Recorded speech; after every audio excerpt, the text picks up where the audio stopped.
Écoutez, aujourd'hui, je vais vous parler d'un fléau qui s'aggrave, un problème de santé publique qui est le protoxyde d'azote, ou communément appelé le gaz hilarant.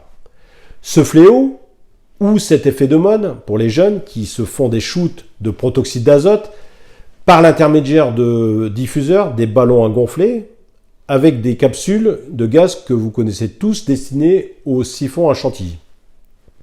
Le protoxyde d'azote entraîne de l'euphorie, souvent accompagnée de rires incontrôlables, d'où le nom de gaz hilarant.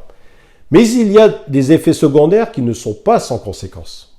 Des effets sédatifs, des maux de tête, des modifications de la conscience, des distorsions visuelles et auditives, de l'agitation, de l'angoisse, des nausées, des vomissements ou encore une faiblesse.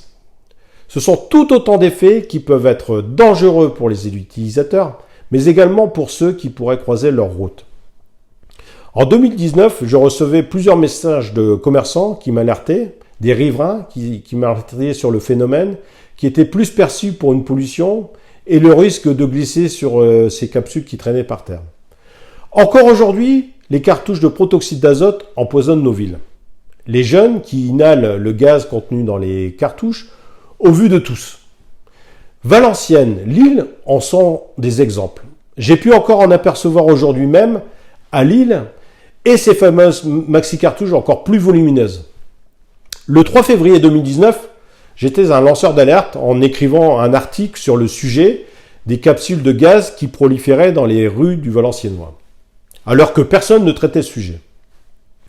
Mon article rédigé avec des solutions et qui relatait mon constat avait été envoyé à plusieurs politiques, notamment à la sénatrice Valérie Létard, par SMS directement sur son portable, qui s'est accaparé le sujet et qui avait malmené le texte à mon goût, pour en faire un texte de loi interdisant la vente uniquement à des mineurs. Point positif, vous me direz, vu l'urgence de protéger nos mineurs de ce fléau, bien évidemment. Mais le problème reste entier. Il s'est même amplifié. On retrouve des cartouches ultra grand format et ces cartouches sont même vendues et livrées sur Snapchat. Il est temps de prendre en considération cet effet de mode toxique et d'interdire purement et simplement la vente de cette drogue détournée. C'est un phénomène qui reste un problème de santé publique qui doit être pris en considération et doit être légiféré autrement par un texte de loi plus dur, interdisant la vente de ces capsules s'ils ne peuvent être remplacés par un autre gaz. Cette action doit être menée immédiatement, et cela je l'écrivais déjà en 2019.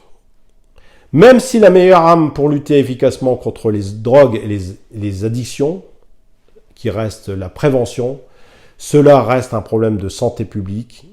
Il faut donc agir. Alors, agissons. Je vous remercie de votre intérêt et de notre échange. Je vous souhaite une excellente semaine. À bientôt. Merci.